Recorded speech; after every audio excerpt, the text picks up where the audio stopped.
Media మిత్రులందరికీ ముందుగా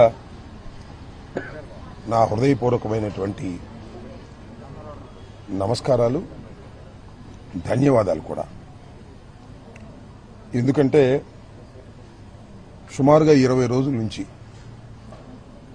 జరుగుతున్నటువంటి కార్యక్రమాలను ప్రజలకు అందజేయటంలో సరే కొంతమంది నెగిటివ్గా, కొంతమంది పాజిటివ్గా, కొంతమంది న్యూట్రల్గా అందించారు.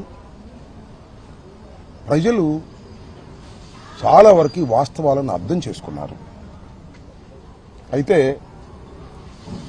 1వ తారీఖు రాత్రి 10:20 నిమిషాలకు నల్లపాడు పోలీసులు నన్ను అరెస్ట్ చేసి కోర్టులో ప్రొడ్యూస్ చేసి రిమాండ్కు తరలించి మళ్ళా 18వ తారీఖున నేను ఆనరబుల్ కోర్టు వారి ఆదేశాలతో నేను రిలీజ్ అవటం జరిగింది. ప్రధానంగా ఈ పత్రికా సమావేశాన్ని ఏర్పాటు చేయడానికి గల కారణం ఏమిటంటే మొత్తం వర్షం జరిగిన వాస్తవాలన్నిటినీ కూడా ట్రాన్స్పరెంట్గా నా గొంతుతో రాష్ట్ర ప్రజానీకానికి వినిపించాలనే ఆవేదనతో నేను ఈ మీడియా సమావేశాన్ని ఏర్పాటు చేయడం జరిగింది. ఈ 18 రోజులు నాకు మాట్లాడే అవకాశం లేదు జ్యుడిషియల్ రిమాండ్లో ఉండటం వల్ల. అయినా నా కుటుంబ సభ్యులు, నా కూతుళ్ళు, నా కూతురు సాధ్యమైనంత వరకు ప్రతి విషయాన్ని కూడా ప్రజలకు ఎక్స్ప్లెయిన్ చేసేటటువంటి కార్యక్రమం చేశారు. అయినా ఇంకా కొన్ని విషయాలను ప్రజలకు అర్థమయ్యే విధంగా, మరి ముఖ్యంగా ఈ రాష్ట్రంలో న్యూట్రల్గా ఆలోచించేటటువంటి వ్యక్తులకు, మేధావులకు, ఏ రాజకీయ పార్టీలో ఉన్నా వారందరికీ కూడా సవినయంగా సబ్మిట్ చేసుకుందామనేటువంటి ఉద్దేశంతో నేను రాజమండ్రిలో రిలీజ్ అయిన తర్వాత కొన్ని విషయాలు మాత్రమే మాట్లాడి ఈ సంఘటనా స్థలంలోనే అన్ని విషయాలను మాట్లాడనే ఉద్దేశంతో మొన్న నుంచి ఈ రోజుకి వాయిదా వేసుకున్నాను. ఏం జరిగింది? నేను తెలుగుదేశం పార్టీ వారు ఒక ఫ్లెక్సీ కట్టారు, మీ అందరూ చూశారు. ఆ ఫ్లెక్సీ దగ్గరికి వెళ్లి ఇలా ఫ్లెక్సీ కట్టడం తప్పు, మంచి సాంప్రదాయం కాదు, ఈ ఫ్లెక్సీని మీరు తీసేయండి, తీసేయకపోతే నేను తీసేస్తాను అని ఫ్లెక్సీ దగ్గరికి వెళ్లి మీడియా మిత్రులందరినీ పిలిచి చెప్పాను. ఇది చెడు సాంప్రదాయమా? అప్పుడు ఎవరు లేరు. నేను చించేస్తే అడిగేవాడు లేడు. చించటం మంచి సాంప్రదాయం కాదు, రెచ్చగొట్టడం మంచి సాంప్రదాయం కాదు, ఇలా మా మీద మీరు ఫ్లెక్సీలు కట్టడం తప్పు, మీ గొప్పతనాన్ని గురించి కట్టుకోండి, చంద్రబాబు గొప్పవాడని కట్టుకోండి, జగన్మోహన్ రెడ్డి గారిని దూషిస్తూ, సుబ్బారెడ్డి గారిని దూషిస్తూ, కరుణాకర్ రెడ్డి గారిని దూషిస్తూ మీరు కట్టకండి తప్పు అని చెప్పాలని ఆవేదనతో నేను వెళ్ళానే. వెళ్ళి చించేయలేదే, చెప్పాను, వచ్చేశాను. ఇది జరిగినటువంటి అంశం. నెక్స్ట్ రోజు రాష్ట్ర వ్యాపితంగా పిలుపునిచ్చింది వైఎస్ఆర్ కాంగ్రెస్ పార్టీ. ఇలా తప్పుడు ప్రచారం చేస్తున్నారు, ఫ్లెక్సీలు కడుతున్నారు, దీని మీద గుళ్లల్లో పూజ చేసేయి. ఎందుకంటే లడ్డూకు సంబంధించినటువంటి అంశం అది, పవిత్రమైన లడ్డూకు సంబంధించిన అంశం అది. వెళ్లి గుళ్లల్లో పూజ చేసి చంద్రబాబు నాయుడు గారి విధానం గాని, ఆలోచన గాని మార్చమని భగవంతుని ప్రార్థించమని మాకు పిలుపు వచ్చింది. ఆ దగ్గరలో ఉన్న వెంకటేశ్వర స్వామి గుడికి వెళ్ళాను, పర్మిషన్ తీసుకుని వెళ్ళాను, పూజలు చేశాం. అప్పుడు నల్లపాడు పోలీస్ సిఐ నాకు ఫోన్ చేశాడు, వంశీ. ఎస్పీ గారు అడగమన్నారండి, మీరు ఆ ఫ్లెక్సీని చింపడానికి వెళ్తున్నారా లేక పూజకు వెళ్తున్నారా అని. ఎందుకు చింపుతామయ్యా, పూజకు వెళ్తున్నాము అంతే తప్ప చింపే ప్రశ్న ఉద్భవించదు అని చెప్పా. పూజ చేసి వస్తుంటే ఏం జరిగిందో మీరు అందరూ చూశారు. కర్రలు, రాడ్లు తీసుకుని నా కారు మీదకి వచ్చారు, నా కారును కొట్టే ప్రయత్నం చేశారు, తిట్టారు, బూతులు, భయంకరమైన బూతులు. మీరు చూశారు ఒక మహిళ ఎలా తిట్టిందో, ఆమె సంగతి కూడా తర్వాత చెప్తా. నేను అందరూ ఫిల్దీ లాంగ్వేజ్ ఇష్టం వచ్చినట్టుగా ఎమ్మ ఎక్క తిడుతుంటే ఎస్ ఆవేశం వచ్చింది. స్పర్ ఆఫ్ ది మూమెంట్ బయటకు వచ్చి నేను కూడా బూతులు మాట్లాడాను. It is a purely reaction. నా ఉద్దేశం అది కాదు. It is a reaction. ఎదుటివాడు చేయొత్తుంటే పట్టుకోవటం, ఎదుటివాడు తిడుతుంటే తిరిగి తిట్టడం, ఇది మాత్రమే జరిగింది. ఏం జరిగిందని తర్వాత వాళ్ళు తిట్టారు, నా కారు మీద కొట్టారు, నేను తిరిగి తిట్టాను, ఇంటికి వచ్చేసాను. ఆలోచించాను 1-2 సార్లు, ఎందుకురా తొందరపడ్డాను. నా అంతరాత్మ ఒప్పుకోలేదు, నా అంతరాత్మ బాధపడింది. వెంటనే వాలంటరీగా వచ్చి మీ అందరి సమక్షంలో 4:20 నిమిషాలకో 4:30కో మళ్ళా ప్రెస్ మీట్ అరేంజ్ చేసి, నేను చంద్రబాబు నాయుడు గారిని ఉద్దేశించి తిట్టలేదు, ఆ స్పెర్ ఆఫ్ ది మూమెంట్ లో ఒక చిన్న ఆవేశంలో వాళ్ళు తిడుతున్నారనేటువంటి ఉద్దేశంతో నేను ప్రతిస్పందించి తిట్టాను. అయినా తప్పే అది. నేను ఈ వయసులో ఇంత సీనియర్ అయ్యుండి తిట్టి ఉండవలసింది కాదు అని పశ్చాత్తాపడ్డాను. పడ్డానా పడలేదా? పశ్చాత్తాపడితే చెప్తారుగా చాలా మంది, పశ్చాత్తాపానికి మించిన ప్రాయచిత్తం లేదని నేను పశ్చాత్తాపడ్డా. ఏం జరిగిందండి తర్వాత? ఎంత ఘోరం అండి. నా ఇంటి మీదకి వచ్చారండి. ఎంతమంది వచ్చారండి? ఎంతసేపు ఉన్నారండి? 5ంటికి వచ్చారు. ఇది 4:20కి నా సమావేశం జరిగితే మీరందరూ ఉన్నారు, మీడియా అంతా ఉంది, ఎవ్వరు వెళ్ళలేదు. 5ంటికి వచ్చారు. ఎప్పుడు దాకా ఉన్నారండి? రాత్రి 12 దాటేంతవరకే ఉన్నారు. ఇక్కడే బ్యాచ్లుగా వస్తున్నారు. పెదకూరపాడు వాళ్ళు వస్తారు, వినుకొండ వాళ్ళు వస్తారు, సత్తెనపల్లి వాళ్ళు వస్తారు, భాష్యం స్టూడెంట్స్ వస్తారు, విధ్వంసం చేస్తారు. గదిలో ఉన్నాను. 10-20 నిమిషాలకు తీసుకెళ్లారు. నా ఇంటి మీద నా పిల్లలు ఉన్నారు, నా మనవాళ్ళు ఉన్నారు, తరిమారు, పగలగొట్టారు. పోలీసులు లేరా? అందరు పోలీసులు ఉన్నారుగా. ఆపే ప్రయత్నం చేశారా? 1 గంట కాదు, 2 గంటలు కాదు, ఇంతకుముందు కూడా దాడులు చూశాం. వస్తారు, స్పరావతి కొట్టప్పుడు కొడతారు, పారిపోతారు. అలా కాదు ఇది, అలా కానే కాదు ఇది. 7 గంటల సేపు ఖరార నృత్యం చేశారు ఇక్కడ. ఎవరి మద్దతుతో చేశారు? ఇక్కడ పోలీసుల మద్దతుతో చేశారు. రక్షించవలసిన వాళ్ళు పోలీసులు,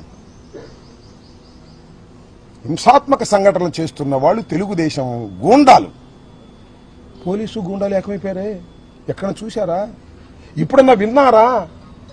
పోలీసులు గూండాలు ఏకమైపోయి అతి దారుణంగా పగలగొట్టే కార్యక్రమం చేశారు, కొట్టే కార్యక్రమం చేశారు. ఈ ధర్మమైన ప్రజాస్వామ్యంలో నేను అడుగుతా ఉన్నా, రాష్ట్ర ప్రజానీకాన్ని అడుగుతా ఉన్నా, సుఖంగా జీవించాలని కోరుకునేటటువంటి పౌరులను అడుగుతా ఉన్నా. సిఐలు పర్యవేక్షణ. ఎందుకంటే ఇక్కడికి వచ్చిన వాళ్ళ మీద మళ్ళీ ఎదురుదాడి చేస్తారేమో వైఎస్ఆర్ కాంగ్రెస్ పార్టీ వాళ్ళని. బయటే వాళ్ళని కొట్టి పంపించారు. నన్ను చూడటానికి వచ్చేవాడిని. మీకు చిత్రం చెప్పనా? ఒక సిఐ గంగా వెంకటేశ్వర్లు లోపలికి వచ్చాడు, వీళ్ళందరినీ తీసుకొచ్చాడు. సార్ పారిపోండి, పోలీసు చెప్తున్నాడు పారిపోండి అని. నువ్వు రక్షణ కల్పించలేం, పారిపోండి అంటున్నాడు. ఈ గోడ దూకి పారిపోండి అన్నాడు. మిస్టర్ గంగా వెంకటేశ్వర్లు, అంతా నువ్వే దాడి చేయించుతున్నావు, పారిపోవటం కంటే చచ్చిపోవటం మేలో, పారిపోను అని చెప్పా. ఇలాంటి సంఘటనలు ఎప్పుడన్నా విన్నారా మీరు చరిత్రలో? సినిమాల్లో అయినా చూశారా?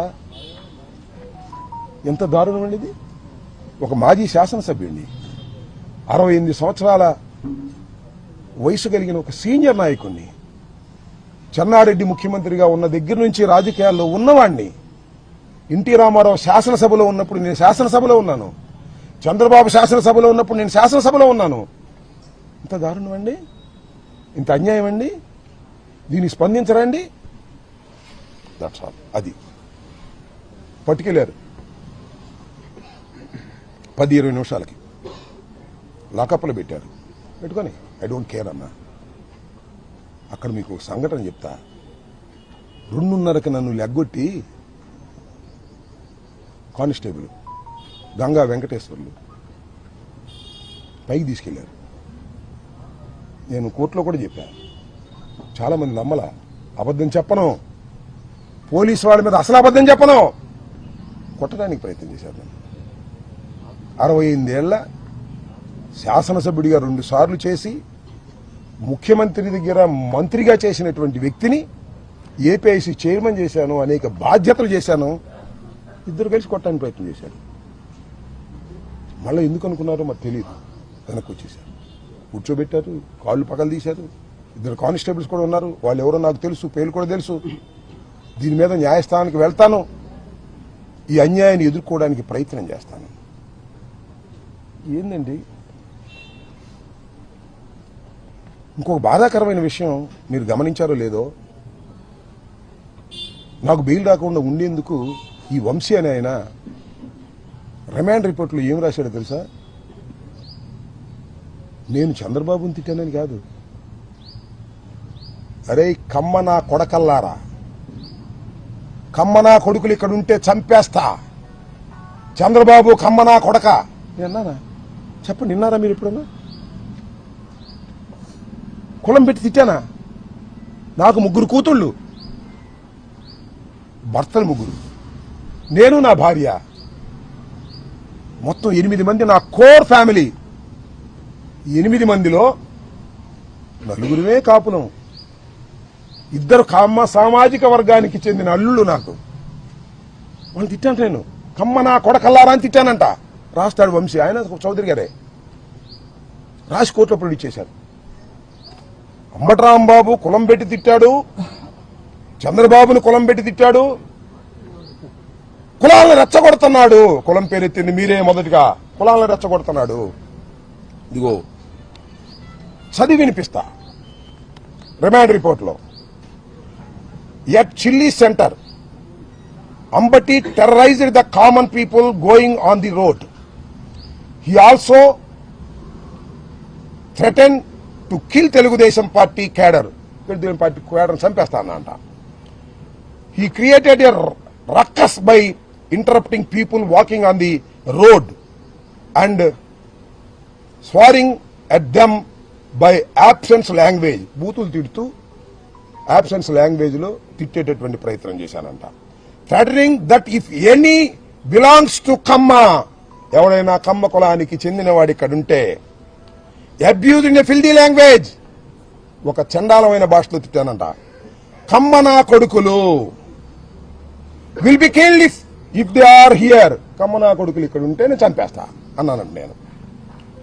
On this occasion Ambati Rambabu addressed Chandrababu Naidu, రమ్మను కమ్మ నా కొడుకుల్ని. చంద్రబాబు నిజంగా కమ్మ నా కొడుకు రమ్మన్నానండి. ఇక్కడ నా కొడుకులు ఇక్కడ నా కొడుకులు సరిపోరా, రాయలసీమ నా కొడుకులు కావాలా? లంజా కొడుకులను రమ్మను, చంద్రబాబు గారిని రమ్మను, వాడి మొగుణ్ణి రమ్మను, ఆ లంజా కొడుకును రమ్మను. And insulted Chandrababu Naidu. చంద్రబాబు నాయుడిని ఇన్సల్ట్ చేశాను అంటే దాన్ని రాస్తే కొంత అర్థం ఉంది. కమ్మనా కొడుకుని తిట్టానంట, చంద్రబాబు నాయుడు కూడా కమ్మనా కొడుకుని తిట్టానంట. ఏమన్యాయం అయ్యేది నాకు అర్థం కాలేదు. ఇలా రెచ్చగొట్టారు. ఈ జిల్లాలో ఉన్న కమ్మాసనందరూ ఇలాగ రెచ్చగొట్టారు. ఎందుకు రెచ్చగొట్టారని భావిస్తున్నానంటే తర్వాత నాకు అర్థమైంది చూసిన తర్వాత కోర్టులో. ఎవరండి నా ఇంటి మీదకి వచ్చింది? లెక్కేసుకోండి. గల్లా రామచంద్రరావు చౌదరి గారే, అబ్బూరి మల్లి చౌదరి గారే, రాయపాటి అమృతరావు చౌదరి గారే, కనపర్తి శ్రీనివాసరావు మాతో పాటు ఉన్నాడు కాంగ్రెస్ పార్టీలో, రాయపాటి శ్రీనివాస్ గారు మట్టుకుంటారు, ఇసుక బుజ్జి, వందనాదేవి గ్రంథాలయ సంస్థానం, గొనుగొంట్ల కోటేశ్వరరావు. వీళ్ళ నాయకత్వం. నా ఇంటి మీద దాడి జరిగినప్పుడు వీళ్ళ నాయకత్వం. జనం చాలా మంది ఉండదు, చాలా మంది తీసుకొచ్చారు, గంజా బ్యాచ్ వాళ్ళు వీళ్ళు. వీళ్ళందరూ అంటే వీళ్ళందరూ రెచ్చగొట్టారు. అరే మనకు అమ్మవాళ్ళు తిడుతున్నాడు రాంబాబు, ఎలాంట్రా వాడు ఇల్లు తగలేంట్రా. ఏంటండి ఈ గౌరవం నాకు అర్థం కాలేదు. చెప్తున్నా నేను, కమ్మ సోదరులను ఆలోచించమని చెప్తున్నా. నేనేమైనా తిట్టానా? ఎప్పుడైనా, ఇవాళ కాదు, ఎప్పుడైనా కులం పేరు పెట్టి తిట్టానా? కోర్స్ నేను కాపు కావచ్చు, అది వేరే విషయం. ఎప్పుడైనా తిట్టాను నేను? తిట్టని అంశాలను తిట్టినట్టుగా పెట్టించి నన్ను 18 మాసాలు జైల్లో, 18 రోజులు జైల్లో పెట్టడానికి ఇంత కకృతి పడాలంటే నాకు అర్థం కాలేదు. ఇంకా చాలా కకృతి పడ్డారు. ఏమిటి అన్యాయం అని అడుగుతా ఉన్నా. దాంతోపాటు ఇంకో ఆయన ఉన్నాడు, పెమ్మసాని చంద్రశేఖర్ గారు. ఏమన్నాడు? 24 గంటల్లో సినిమా చూపిస్తానన్నాడు. చూపించావు. 24 గంటల్లో కాదు, సినిమా, పెద్ద సినిమా చూపించావు బా. ఎంత సినిమా చూపించావు? 18 రోజులు సినిమా చూపించావు. నా ఇల్లు పగలగొట్టడంలో సినిమా చూపించావు. నా కార్లు ధ్వంసం చేయడంలో సినిమా చూపించావు. నా ఆఫీసు ధ్వంసం చేయడంలో సినిమా చూపించావు. నా భార్య బిడ్డలు ఇంట్లో ఉంటే తరిమి కొట్టే సినిమా చూపించావు. లాకప్లో పడేసే సినిమా చూపించావు. రాజమండ్రి సెంట్రల్ జైల్లో 18 రోజులు ఉండే సినిమా చూపించావు. అవునయ్యా పెమ్మసాని, ఇంత పెద్ద సినిమా తీసావే, బాగా డబ్బున్నాడు కదా. ఎవడు దీనిలో హీరో? ఎవడు దీనిలో హీరో? ఇల్లు తగలేసిన వాడు హీరోనా? జైల్లో ఉన్నవాడు హీరోనా? చెప్పని అడుగుతా ఉన్నా. ఎక్కడో ఉండి మానిటర్ చేశావే, ఎవరు హీరో? 18 రోజులు జైల్లో ఉన్నవాడు హీరోనా? జైల్లో పెట్టిన వాళ్ళు హీరోనా? ఎవరు హీరో? ఆలోచించుకో. ఇంత పెద్ద సినిమా తీసి మీరు విలన్లు అయ్యారు, అవునా కదా? 18 రోజులు పెట్టడం కాదు, 7-8 గంటల సేపు ఇక్కడ ఉండి కరాలను బిచ్చం చేశారు పోలీసులతో ఏకమైపోయి. ఎవరు హీరో? ఎవరు దీనిలో విలన్స్? ఎవరు? ప్రజలు గమనిస్తున్నారని కూడా ఈ సందర్భంగా మనవి చేస్తున్నా. అనని మాటలు అన్నానని రాసినవాడు విలనా? ఏమీ అనుకోకుండా అపవాదు పడేవాడా విలన్? ఎవరు హీరో, ఎవరు విలన్? ఆలోచించుకోమని కూడా ఇవాళ పెమ్మసాని చంద్రశేఖర్ని అడుగుతా ఉన్నా. ఏం తొందర లేదు. అన్నిటికీ మూల్యం చెల్లించవలసిన రోజు ఒకటి వస్తుంది, తప్పనిసరిగా వస్తుంది. భగవంతుడు పైన ఉన్నాడు, ప్రజాస్వామ్యంలో ప్రజలు చూస్తున్నారు. అన్యాయాన్ని అన్యాయం అంటారు. ఆ గొంతు ఇప్పుడు వినిపించకపోవచ్చు, ఇప్పుడు సమయం వచ్చినప్పుడు వినిపిస్తుందని కూడా ఈ సందర్భంగా నేను మనవి చేస్తాను. ఏమంటారండి పవన్ కళ్యాణ్ గారు? ఏమంటాడు? అసహ్యంగా మాట్లాడినందుకే ఈ రాష్ట్రంలో దాడులు జరుగుతున్నాయంట. చిన్న కామెంట్ చేశాడు. ఉప ముఖ్యమంత్రి గారు అసహ్యంగా మాట్లాడినందుకు దాడులు జరుగుతున్నాయి. అసహ్యంగా మాట్లాడితే దాడులు జరుగుతాయా? నాకు తెలియక అడుగుతున్నాను పవన్ కళ్యాణ్ గారు. అసహ్యంగా మాట్లాడితే దాడులు జరుగుతాయా? కేసులు పెట్టరా? అనుకున్నాం కాసేపు. నేను అసహ్యంగా మాట్లాడాను, పొరపాటుని క్షమాపణ చెప్పానే, రియలైజ్ అయ్యానే, పశ్చాత్తాపడ్డానే, అయినా దాడులు చేస్తారా? దాడులు చేయటాన్ని సమర్థించావు పవన్ కళ్యాణ్ గారు, తప్పయ్యా. ఉప ముఖ్యమంత్రి గారు తప్పు. నువ్వు అసహ్యంగా మాట్లాడాలా? నేను అడుగుతా ఉన్నా. గౌరవనీయులైనటువంటి ఉప ముఖ్యమంత్రి గారిని, జనసేన అధిపతి పవన్ కళ్యాణ్ గారిని నేను సూటిగా అడుగుతా ఉన్నా. మీరు అసహ్యంగా ఎప్పుడు మాట్లాడలేదా? గుర్తు చేసుకోండి. గుర్తు చేయకపోతే నేను చెప్తా వినండి. ఏమన్నారు మీరు? ఏమన్నారు గుర్తుందా? ఇప్పుడు వింటున్నారా మీరు? వినకపోతే యూట్యూబ్ ఆన్ చేసుకుని నేను మాట్లాడే మాటలు వినండి. వైసీపీ ఎమ్మెల్యే నా కొడకల్లారా, చెప్పు పైకి తీసావు. ఎక్కడా స్పర్ ఆఫ్ ది మూమెంట్ కాదు, గొడవలో కాదు, ఒక వేదిక మీద, నీ జనసేన నాయకులందరూ కూర్చున్నటువంటి వేదిక మీద, మీడియా అంతా ఉన్నటువంటి వేదిక మీద ఒక మైక్ పెట్టుకుని మాట్లాడావు. నేను అలా కాదు, spur of the moment, mic లేదు, కారులో ఉన్నాను, క్షమాపణ చెప్పాను. నువ్వు వైసీపీ ఎమ్మెల్యే నా కొడకల్లారా అన్నావే, నేను అప్పుడు ఎమ్మెల్యేనేగా. నా కొడక అంటే అర్థం ఏంటో తెలుసా నీకు పవన్ కళ్యాణ్ గారు? నేను అడుగుతా ఉన్నా, ఇప్పుడైనా పశ్చాత్తాపడ్డా నీ జన్మలో? ఇప్పుడైనా పశ్చాత్తాపడ్డావా? నేను పడ్డానయ్యా, ఎమ్మటే వితిన్ అవర్స్ లో పడ్డా. నా మీద దాడి చేయటం కరెక్ట్ అంటావు నువ్వు ఎప్పుడైనా పశ్చాత్తాపడ్డావా? పోనీ ఇప్పటికైనా పశ్చాత్తాపడుతున్నావా? నీకైతే లైసెన్స్ ఉంది, ఎవరైనా తిట్టొచ్చు. మేము స్పర్ ఆఫ్ ది మూమెంట్ లో తిడితే దాడులు చేసుకోవడానికి లైసెన్స్ ఇస్తావు. ఏంటిది నాకు అర్థం కాల. సపోర్ట్ చేసుకో చంద్రబాబు, మాకేం అభ్యంతరం లేదు. అన్యాయం అనలేని వాడివి నువ్వే ఉప ముఖ్యమంత్రివే, నీకు చంద్రబాబుకి తేడా ఏంటని అడుగుతా ఉన్నా. అంతేకాదు, వాళ్ళ అన్నగారు నాగేంద్రబాబు గారు సీఎం తిడితే ముద్దు పెట్టుకుంటారు, జైల్లో పెట్టక అన్నాడు. అయినా అంబటి రాంబాబు కాపును ఆపాదిస్తారేంటి అంటే నేను కాపును కాదనమాట, వాళ్లే కాపులు అనమాట. ఏమండి, అంబటి రాంబాబు కాపును ఆపాదిస్తారేంటి? కాపును కదా నేను. సందర్భం వచ్చినప్పుడు కాపుల కోసం గొంతెత్తిన వాడిని కూడా మనవి చేస్తున్నా. మీరు గొంతులు మూసుకున్నారయ్యా. నువ్వు మీ తమ్ముడు పవన్ కళ్యాణ్ చిరంజీవి గొంతెత్తాడు, గుర్తు చేస్తున్నా. చంద్రబాబు నాయుడు కాపుల్ని బీసీలో చేరుస్తానని ప్రామిస్ చేస్తే చేర్చకపోతే, ముద్రగడ పద్మనాభం ఉద్యమ శంఖాన్ని ఊదితే ముద్రగడ పద్మనాభాన్ని తీసుకెళ్లి హాస్పిటల్లో పెట్టి చిత్రహింసలు గురి చేస్తుంటే ఈ అంబటి రాంబాబు గొంతెత్తాడు కాపుల తరపున.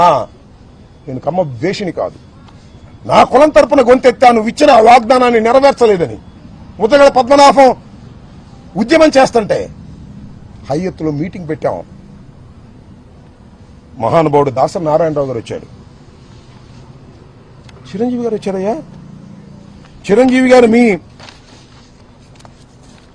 అన్న చిరంజీవి గారు వచ్చాడు. మీ అందరూ ఆయన గొప్పతనంతోనే మీరు మనుషులయ్యారు. చిరంజీవి గారు వచ్చాడు, దాసనారాయణ గారు వచ్చాడు, బొత్స సత్యనారాయణ గారు కోఆర్డినేట్ చేశాడు. వెళ్ళి రిక్వెస్ట్ చేస్తే తోట చంద్రశేఖర్ గారు, సి రామచంద్రయ్య, పల్లారాజు గారు, కన్నబాబు గారు అందరూ వచ్చారు. వచ్చి అప్పుడు ఒకటే చెప్పారు, వంగవీటి మోహన రంగారావును కోల్పోయాం గాని ముద్రగడ పద్మనాభాన్ని కోల్పోవడానికి సిద్ధంగా లేవు, ఖబర్దారని చిరంజీవి గారు మాట్లాడాడు. దాసనారాయణరావు గారు మాట్లాడాడు. ఎక్కడున్నారు అప్పుడు మీరు? ఏమండి నాగబాబు గారు, చాలా ఎత్తు పెరిగారు మీరు. ఎక్కడున్నారండి అప్పుడు? మీకు ఫోన్ల కోసం ట్రై చేస్తే దొరకలేదండి మీరు. పవన్ కళ్యాణ్ గారు దొరకలేదండి. ముద్రగడ పద్మనాభం గారు తర్వాత చెప్పాడు నాకు, ఎన్నిసార్లు ఫోన్ చేసినా పవన్ కళ్యాణ్ గారు ఎత్తట్లేదండి అని. నేను కాపులు నాయకుడని జగన్మోహన్ రెడ్డి ఈడట కాబోతాడంటావు నువ్వు. కాపుల కోసం గుంతెత్తిన వాడినయ్యా, కాపులకు అన్యాయం జరిగితే తప్పని చెప్పిన వాడినయ్యా. 10 మందిని పోగేసి హయత్లో మీటింగ్ పెట్టి ముద్రగడ పద్మనాభాన్ని కాపాడుకోవాలని ప్రయత్నం చేసినటువంటి మనసున్న వాడినయ్యా. నేను కమ్మ వ్యతిరేకిని కాదయ్యా, కాపు కులంలో పుట్టాను కాబట్టి నా కులానికి అన్యాయం జరుగుతుంటే మాట్లాడాలని ప్రయత్నం చేసినటువంటి వ్యక్తిని కాపు కాదంటావా నువ్వు? మీరే కాపులా? మీరే కాపులా అంటున్నా. ఏమండి, చంద్రబాబుని తిడితే అనుకోండి కాసేపు, కమ్మవారిని తిట్టినట్ట. ఏమండి, చంద్రబాబుని తిడితే కమ్మవారిని తిట్టినట్ట. రాంబాబుని తిడితే రాంబాబు ఇల్లు తగలేస్తే, రాంబాబుని చంపడానికి ప్రయత్నం చేస్తే, రాంబాబు కారులు ధ్వంసం చేస్తే ఎవరిని చేసినట్టు అంటే నేను కులం లేని అనాథన ఈ రాష్ట్రంలో, నేను కులం లేని అనాథన ఈ రాష్ట్రంలో అడుగుతా ఉన్నా. నాకెవరు రియాక్ట్ కారా? కారని అనుకోకండి అని మనవి చేస్తున్నా. రియాక్ట్ అయ్యే రోజు ఒకటి వస్తుందని మనవి చేస్తున్నా. ఏంటి అన్యాయం? చంద్రబాబుని తిడితే కమ్మవారికి కోపం వస్తుంది, రాంబాబుని కొట్టినా తిట్టినా దౌర్జన్యం చేసినా ఎవరికి కోపం రాకూడదు. పవన్ కళ్యాణ్ గారు చెప్తున్నాడు, నాగేంద్రబాబు గారు చెప్తున్నారు, మీరు ఎవరికి కోపం రావద్దండి. ఎన్నాళ్ళు తాగుతారయ్యా చంద్రబాబు నాయుడు మోచేతి నీళ్ళు? ఎన్నాళ్ళు తాగుతారు చెప్పండి? నీకు మంత్రి స్థానాన్ని ఎగ్గొట్టినా కూడా నువ్వేం మాట్లాడవు. ఏమిటి అన్యాయం అని అడుగుతా ఉన్నా. గుర్తుపెట్టుకోండి, నేను చెప్తున్నా, every dog has its own day. ప్రతి కుక్కకి ఒక రోజు వస్తుంది. ప్రతి కుక్కకి ఒక రోజు వస్తుంది. This the saying. ఈ రాంబాబు అనే కుక్కకి కూడా ఒక రోజు వస్తుంది. ఈ కులం లేని కుక్కకి కూడా ఒక కులం ఉంది. గుర్తుపెట్టుకోండి. లేదనుకోకండి, మీకే ఉందనుకోకండి. ఈ కులం లేని కుక్కకి కూడా ఒక కులం ఉంది ఈ రాష్ట్రంలో. కులాల ప్రస్తావన చేస్తుంది మీరు, నేను కాదు. గుర్తుపెట్టుకోండి చంద్రబాబు నాయుడు గారు. You monitored everything. ప్రతి క్షణము మీరు మానిటర్ చేశారు. పెమ్మసాని మానిటర్ చేశాడు. ఎస్పీ వచ్చాడు ఇక్కడికి. ఎస్పీని వెళ్ళిపోమన్నారు. సీఎం ఆఫీస్ నుంచి ఎస్పీ వెళ్ళిపోమన్నారు. ఎందుకంటే ఈ తగలేయడానికి సిద్ధంగా ఉన్నారు మా వాళ్ళు, మీరు ఉంటే బాగోదని పంపించారు. ఎప్పుడైనా చూశారండి 7 గంటలు 8 గంటల సేపు రవిడీజం చేస్తుంటే రోడ్డు మీద పోలీసులు కాపలా కాశారు. ఏమిటి అన్యాయం అంటున్నా. ఇంత దుర్మార్గమైనటువంటి కార్యక్రమం చేసి 18 రోజులు జైల్లో పెట్టారు. ఏం చేశారు మీరు? 18 రోజులు జైల్లో పెడితే రాంబాబు భయపడతాడా? రాంబాబు భయపడతాడా అంటున్నా. 89లో రాజకీయాల్లోకి వచ్చిన వాడిని, విద్యార్థి దశ నుంచి రాజకీయాల్లో ఉన్నవాడిని, అనేక ఆటుపోట్లు ఎదుర్కొన్నవాడిని. రాగానే నేనేది అందరం ఎక్కలా, కష్టపడి పైకొచ్చా. విద్యార్థి దశ నుంచి కూడా నన్ను భయపెడతారా? కేసులు పెట్టి భయపెడతారా? కేసులు పెడితే భయపడతానా? జైల్లో ఉంటే భయపడతానా? 18 రోజులకే బెయిల్ వచ్చింది. 18 మాసాలకు వచ్చిన ఈ అంబటి రాంబాబు చెక్కు చెదరడని కూడా మనం చేస్తున్నాం. రెడ్ బుక్ లో అంతవరకే రాశారా? నాకు ఇది ఇన్ఫర్మేషన్ ఉంది. ఎలిమినేట్ చేసేయాలని కూడా రాశారట. పోలీసుల సహకారంతో చంపేయాలని కూడా రాశారంట. లోకేష్ నాయకత్వంలో, చంద్రబాబు నాయకత్వంలో పోలీసుల సహకారంతో చంపైనా చంపేస్తాను. ఎందుకంటే పోలీసుల సహకారంతో మనుషుల్ని హత్య చేసేటటువంటి అలవాటు ఉంది చంద్రబాబు నీకు. ఆ అలవాటే మీ అబ్బాయికి వచ్చింది. చూస్తా అది కూడా. ఈ వైఎస్ఆర్ కాంగ్రెస్ పార్టీలో జగన్మోహన్ రెడ్డి గారి వెంట ఉండి నేను మాటకి చీటికి మాటకి పార్టీలు మార్చిన వాడిని కాదు. ఆ రోజున కాంగ్రెస్ లో డాక్టర్ వైఎస్ రాజశేఖర రెడ్డి వెంట ఉన్నాను. రాజశేఖర రెడ్డి గారు మరణించిన తర్వాత జగన్మోహన్ రెడ్డి వెంట నడుస్తున్నాను. చీటికి మాటికి పార్టీలు మార్చి అధికారం ఎక్కడుంటే అక్కడ తాపత్రయపడేటటువంటి వ్యక్తిని కాదు. కష్టాన్ని నష్టాన్ని భరించగలిగినటువంటి వ్యక్తిని. ఎప్పుడు హంసతూలిక తల్పాల మీద ఉండాలనుకోవడంలా మట్టి గెడ్డల్లో కూడా ఉండాలనుకుంటున్నా. జైల్లో నేల మీద ఉండాలనుకుంటున్నా. నన్ను ఏం చేస్తారు మీరు? కేసు మీద కేసు పెట్టారు. ఉండాలి ట్విస్ట్. బెయిల్ రాగానే ఇంకో కేసు పెట్టారు. దానిలో బెయిల్ రాగా ఇంకో కేసు పెట్టారు. ఎన్ని పెట్టుకుంటారే? సంవత్సరం అటు పెట్టుకుంటారా? రాజమండ్రిలో చెప్పొచ్చా ఇల్లు వస్తానన్నా. అటు అనకూడదు సార్, జైలు దగ్గర ఇల్లు వస్తాను అనకూడదు అన్నారు. ఈ 5 సంవత్సరాల్లో మళ్ళా పంపిస్తారా లోకేష్? నేను సిద్ధంగా ఉన్నాను రావడానికి అని కూడా చెప్పా. I don't care. తగ్గను. ఎన్ని కేసులు పెట్టుకున్నా తగ్గను. సావనైనా చస్తాను గాని ఈ అంబటి రాంబాబు తగ్గే ప్రశ్నే రాదు. చంపితే చస్తా, బ్రతికుంటే సాధిస్తా, చంపేస్తే సమాధి సాధిస్తా. చంద్రబాబు గుర్తుపెట్టుకో. భయపడే ప్రశ్న ఉద్భవించాలని కూడా ఈ సందర్భంగా నేను చెప్పదలుచుకున్నా. ఎంత దారుణమండి, ఎంత అన్యాయం అండి. ఎవరండి వీళ్ళందరూ? నాకు అర్థం కాదు. నల్లపాటి సిఐ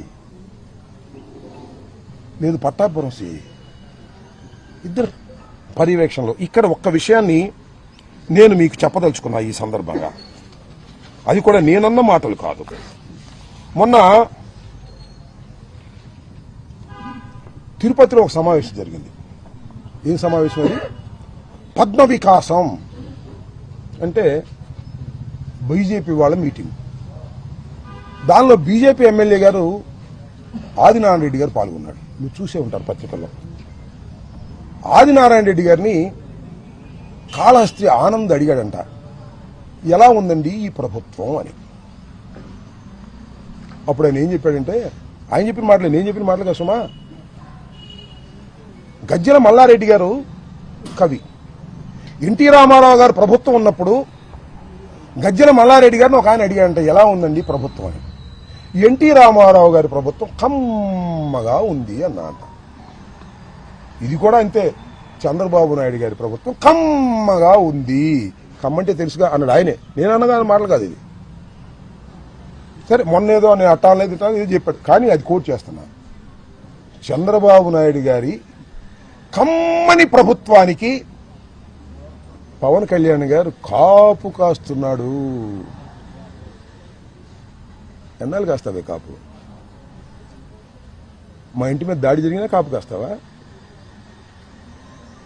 కందుకూరులో నీ కులం వాడిని చంపేసినా కాపు కాస్తావా? మమ్మల్ని చంపేసినా కాపు కాస్తావా? కాయ్, నీ బలం నీ కులం గుర్తుపెట్టుకో. నీ బలం నీ కులం. చంద్రబాబు బలం నువ్వు. అర్థమైందా? చంద్రబాబు బలం నువ్వు, నీ బలం కులం. రాజకీయం చేస్తున్నావు, పిచ్చి రాజకీయం చేసుకో, అభ్యంతరం లేదు. కానీ మమ్మల్ని చంపేసినా కూడా నువ్వు కాపు కాస్తానంటే ప్రజలు ఒప్పుకోరనేది కూడా ఈ సందర్భంగా గుర్తు చేస్తున్నా. టైం విల్ కమ్, పరిస్థితులు వస్తాయి. 20 మాసాలు అయిపోయింది ఈ ప్రభుత్వానికి. నేనేమి విధ్వంసకారుని కాదు. నా మీదకి వచ్చారే వందనాదేవి గారు, చూశారుగా ఏం తిట్టిందో. ఒక మహిళ, ఆమెది కూడా సత్యనపల్లి, అబ్బూరు మళ్ళీ కూడా సత్యనపల్లి. సత్యనపల్లి మంత్రిగా చేశా. ఇప్పుడైనా హింస చేశానా నేను? ఎవడి మీద తప్పులు కేసులు పెట్టానా నేను? ఎవడి మీద రౌడీజం చేశానా నేను? పవర్ ఉందే నాకు, ఎమ్మెల్యేగా ఉన్నాను, మంత్రిగా ఉన్నాను, పోలీస్ వ్యవస్థ నా దగ్గర ఉంది. ఇప్పుడేం చేశానా? లేదు కమ్మాస్ మీద ఎప్పుడన్నా దౌర్జన్యం చేశానా? కమ్మాస్ నాకు ఎంతమంది నా అభిమానులు ఉన్నారు సత్యనపల్లి, వెళ్ళండి. వందనాదేవి గారు అంటుందమ్మా, ఏం తిడుతుందయ్యా బాబు. తల్లి వందనాదేవి, తల్లి నీకు వందనమమ్మా, ఎంత బ్రహ్మాండంగా తిట్టావు తల్లి, అందరూ చూశారు సోషల్ మీడియాలో అంటుంది. ఇంకో మహాతల్లి మైకి దగ్గర మాత్రమే హోంమంత్రి అంబటి రాంబాబు గారిని ఎవరు అన్నారో చూపించండి, వాళ్ళ మీద యాక్షన్ తీసుకుంటామని. ఏం చూపించాలి ఇంకా నా బొంద. వందనాదేవి ఆ తల్లికి వందనం చేసిందిగా, పచ్చి బూతులు. ఒక మహిళ తిట్టకూడదని బూతులు తిడితే దాని మీద యాక్షన్ తీసుకోరా? నా ఇల్లు తగలేస్తే దాని మీద యాక్షన్ తీసుకోరా? నా కారులు తగలేస్తే దాని మీద యాక్షన్ తీసుకోరా? నా భార్య బిడ్డను తరిమి కొడితే దాని మీద యాక్షన్ తీసుకోరా? కేసు కట్టరా? వాళ్ళని వదిలేస్తారు. నేను పొరపాటుని అని క్షమాపణ చెబితే నన్ను అరెస్ట్ చేసి లోపల పెడతారు. ఎక్కడుంది ప్రజాస్వామ్యం? కలకాలం ఇలాగే ఉంటుందా? అందరూ మీ ఆఫీసర్లే, మీ ఆఫీసర్ ఇష్టం వచ్చి రాస్తారు. ఎస్పీ వస్తే రానీరు, పోలీసులు కాపలా కాస్తారు, ఇల్లు పగల కొడతారు. ఏంటి అన్యాయం? ధర్మమేనా అని అడుగుతాను. సరే, పవన్ కళ్యాణ్ గారి ధర్మమే అన్నాడు, అలాగే నాగేంద్ర బాబు గారి ధర్మమే అన్నాడు. మీకు ధన్యవాదాలు. ధర్మమే అన్న మీకు బహుధన్యవాదాలని మనం చేస్తున్నాం. ధర్మం కాదని కూడా అన్నారు కొంతమంది. బీజేపీకి చెందిన విష్ణువర్ధన్ రాజు కూటమిలో సభ్యుడు అంబటి రాంబాబు ఇంటి మీద దాడి చేయటం తప్పు అన్నాడు. సిపిఐ నారాయణ ఏదైనా దాడులు చేయటం తప్పు అన్నాడు. అలాగే జడ శ్రావణ కుమార్ తీవ్రంగా ఖండించాడు. జనసేన రజని ఒక మహిళ, ఆమె జనసేన మహిళగానే తెలుసు నాకు, ఆమె ఇంటి పేరే జనసేన నాకు తెలిసినంతవరకు. ఆమె కూడా ఖండించింది తప్పు అంబటి రాంబాబు మీదని. కారణం ఊరు చెప్తా దానికి. ఇక్కడే ఎన్టీ రామారావు విగ్రహం దగ్గర, అప్పుడు ఎన్టీ రామారావు విగ్రహం లేదు, వంగవీటి మోహన్ రంగా విగ్రహాన్ని పెడుతుంటే మా ప్రభుత్వంలో అబ్జెక్ట్ చేశారు ఆఫీసర్స్. అందరూ నా దగ్గరికి వచ్చారు. అందరూ వంగవీటి మోహన్ రంగా అభిమానులు అంటే కాపులు వచ్చి, సార్ ఈ బొమ్మ ఇక్కడ పెట్టించాలి సార్, మీ ప్రభుత్వంలో కలెక్టర్ ఒప్పుకోవట్లేదు, ఎస్పీ ఒప్పుకోవట్లేదు, కమిషనర్ ఒప్పుకోవట్లేదు అంటే, అబ్బాయి మీరు అందరూ వచ్చారు కదా, మీలో జనసేన వాళ్ళు ఎంతమంది అని అడిగారు, వైసీపీ వాళ్ళు ఎంతమంది అడిగారు. ముఖమాటం లేకుండా చెప్పండి, చేతులు పైకెత్తండి అన్న. ఆ వచ్చిన 50 మందిలో వైసీపీ వాళ్ళు ఎవరంటే 4 ఇచ్చారు. నలుగురే. జనసేన వాళ్ళు ఎంతమంది ఎత్తారు తెలుసా? 40 మంది పైన ఎత్తారు. చెప్పా అప్పుడు నేను, మీరు జనసేన అయినా వంగవీటి మోహన్ రంగారావు గారి మరణం తర్వాత తొలిసారిగా శాసనసభకు వెళ్ళినటువంటి అంబటి రాంబాబుకి ఆయన అంటే గౌరవం ఉంది. మెజార్టీ జనసేన ఉన్నా సరే అక్కడ బొమ్మ ప్రతిష్ఠించే బాధ్యత నాదని చెప్పా. కలెక్టర్ని కన్వెన్స్ చేశా, కమిషనర్ని కన్వెన్స్ చేశా, ఎస్పీని కన్వెన్స్ చేశా, బొమ్మ ప్రతిష్ఠింపజేశా. ఆ రోజున నన్ను పిలిచారు. సరే చాలా మంది పిలిచారు కాపుల్ని. ఆ రోజు రజనీ కనపడింది. ఈ అమ్మాయి, సార్ మీకు హ్యాట్స్ ఆఫ్ సార్, అందరూ కాదన్నా మీరు పెట్టారు సార్ అంటే, అమ్మ న్యాయం ప్రకారం పోతాను నేను, మీరు జనసేన అయినా సరే, నువ్వు కూడా గుర్తుపెట్టుకో తల్లి, ఎప్పుడన్నా న్యాయం కోసం పోరాడు, మాకు అన్యాయం జరిగినప్పుడు అన్నా. ఆ అమ్మాయి వాడు బయటకు వచ్చి మాట్లాడుతుంది. సిగ్గు తెచ్చుకోలే జనసేన నాయకులారా, చంద్రబాబు మోచేతి నీళ్ళు తాగటం కాదు, సిగ్గు తెచ్చుకోమని అడుగుతా ఉన్నా. ఇంతమంది న్యూట్రల్స్ ఖండించారు, మీకు భయమా? ఎందుకు ఖండించలేకపోతున్నారు? మీరు తెలుగుదేశం ఒకటేనా? మీరు 2 పార్టీలు కాదా? మీరు ఖండించకపోతే ఏం కాదు, మీకు విలువలు తెలుస్తాయి, మీ విలువలు పెరుగుతాయని నా ఉద్దేశం తప్ప మీరు ఖండించకపోతే పోయేదేమీ లేదు, వచ్చేదేమీ లేదు. ఆల్రెడీ మీరు ఖండించలేదు. శభాష్ రాంబాబు ఇంటి మీద దాడి చేయమని చెప్పారు పవన్ కళ్యాణ్ గారు. శభాష్ రాంబాబు ఇంటి మీద దాడి చేయమన్నాడు నాగేంద్ర బాబు గారు. ఆయనకి మంత్రి స్థానం సంవత్సరం అయింది, ఇవ్వకపోయినా సరే సీఎం తిడితే ముద్దు పెట్టుకుంటారు, జైల్లో పెట్టి సీఎం తిడితే జైల్లో పెడతారా? ఎక్కడ పెట్టారా? ఏంది అన్యాయం? నాకు అర్థం కాదు. ఇంతమంది వీళ్ళందరికీ ఎవరైతే, ఇంకా చాలా మంది నా దృష్టికి రాలేదు, జైల్లో ఉన్నప్పుడు నేను పత్రికలో చూసిన వాళ్ళు మాత్రమే ఇది. వీళ్ళందరికీ ఎవరైతే సిపిఐ నారాయణ గారు, విష్ణుకుమార్ రాజు గారు, జడా శ్రీవణ కుమార్ గారు, జనసేన రజనీ న్యాయవాది గారు, వీళ్ళందరికీ నా హృదయపూర్వకమైనటువంటి ధన్యవాదాలు. ప్రజాస్వామ్యంలో మీరు మాట్లాడవలసిన పద్ధతిలో మాట్లాడారు. తర్వాత మీరు కావస్తే చంద్రబాబు సపోర్ట్ చేసుకోండి, జనసేనకు సపోర్ట్ చేసుకోండి, మీ విలువలు పెరిగాయని కూడా ఈ సందర్భంగా నేను చెప్పదలుచుకున్నాను. దాంతోపాటు ఏబి వెంకటేశ్వరరావు గారు ఐపీఎస్, ఆయన ఏం మాట్లాడు తెలుసుగా, మాట్లాడాడు ఆయన కూడా. ఏమని? ఎన్టీఆర్ ఆఫీస్ మీద, తెలుగుదేశం ఆఫీస్ మీద దాడి చేసినప్పుడు మీరు యాక్షన్ తీసుకుంటే ఇలాంటి దాడులు జరిగేవి కాదని, అంటే ప్రతీకార చర్యలు చేసుకోవచ్చని చెప్పాడు ఏబి వెంకటేశ్వరరావు గారు. చెప్తాడు ఆయన ఏబి వెంకటేశ్వరరావు గారు అవే చెప్తాడని నాకు తెలుసు. ఆయనకు కూడా ధన్యవాదాలు. ఐపీఎస్ ఆఫీసర్ గారు, మీరు చెప్పారే తెలుగుదేశం ఆఫీస్ మీద దాడి జరిగితే మీరు యాక్షన్ తీసుకోలేదు కాబట్టి ఇలాంటి దాడులు దొరుకుతాయని, అది గుర్తొచ్చింది ఆయనకి. ఆయనకు కూడా ఏబి వెంకటేశ్వరరావు గారు మీకు కూడా ధన్యవాదాలు.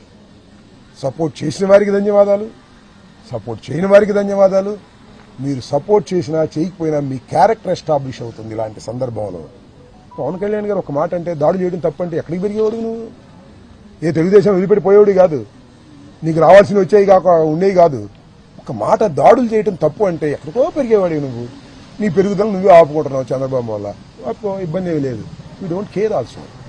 కాబట్టి నేను చెప్పదలుచుకున్నది ఏమిటంటే, నా ఆవేదనని ఆవిష్కరించుకోవాలనేటువంటి తపనతో జైలు నుంచి వచ్చిన తర్వాత ఈ ప్రెస్ మీట్ పెట్టాలని అనుకున్నాను. నిన్న నేను రావటమే లేట్ అయింది.